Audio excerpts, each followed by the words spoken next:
The salary cap will be lowered across the NFL throughout 2021. That presents some problems. Now, Browns are in pretty good shape. They still have room under the cap, but Andrew Berry admitted that the lower salary cap will affect the Browns not only in who they can go out and chase in free agency, but what they can do in terms of extending their players' contracts for long-term deals. It will. It's a good question, and it will. I think if you look at league-wide, the available cap dollars, it's like 40% what it's been in the 40% of what it's been in the past. Look, a year ago this time, generally speaking, I think everybody across the league thought the cap would be around 210, and we're likely $30 million north of that. That means everybody across the league is going to feel that squeeze, and we're not excluded from feeling that effect. Now, that all being said, I do think that we are in a healthy position where we can adapt and adjust and continue to improve the team and retain core talent. But to suggest that that's going to have zero impact, on us, when it's going to impact really every team in the NFL, I think that would be disingenuous. Andrew Berry talking about the salary cap being around $180 million, significantly lower than they thought it would be a year ago. Let's welcome back in Ellis Williams, beat reporter for the Browns here on cleveland.com, as well as in the Plain Dealer. Ellis, when you hear that, what are some things that the Browns might have done that they might not now be able to do due to the lower salary cap? Dave, I think it already happened. The Browns didn't land J.J. Watt. And had this been a normal year with more money like Andrew just laid out in that soundbite, the Browns maybe would have flirted with that $15, $16 million range and the $23 million that Arizona was able to give JJ.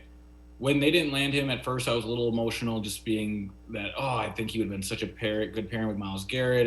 I wanted to see it live. I was kind of foaming at the mouth, if you will, with excitement of what that pairing could have been. But when you pull back and you really consider what Andrew just said, it makes a lot of sense that waiting and slow playing this free agency rollout might be most beneficial to a team like the Browns. So you're asking me what moves they may not be able to make. I gave you that. What this does open up for them, I think, is an opportunity, again, to slow play. Because what happened with J.J. Watt, I think, is a good example of really the crux of free agency, the conundrum of free agency, the instant gratification of free agency.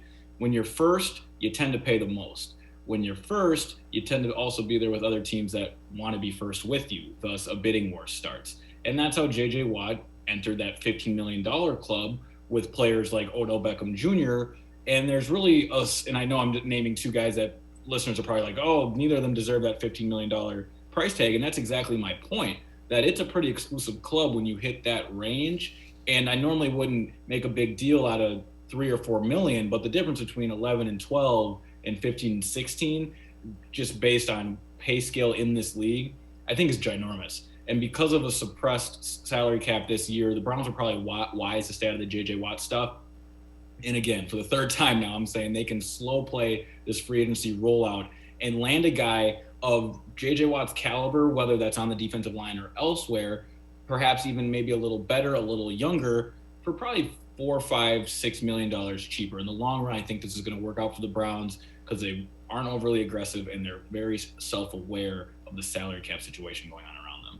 Yeah, I'll give you even a more concrete issue. The difference between $4 and $5 million may be a veteran safety that you can use and play effectively in that defense, or a linebacker. It's going to be that kind of deal that you're able to get with a guy that can play, because nobody's going to have the type of money to throw around that they normally do. The other thing that's important to note, because there is a new league contract for television that's going to be in the billions more, with a B, billions, they expect the salary cap to jump back up to like 227.5.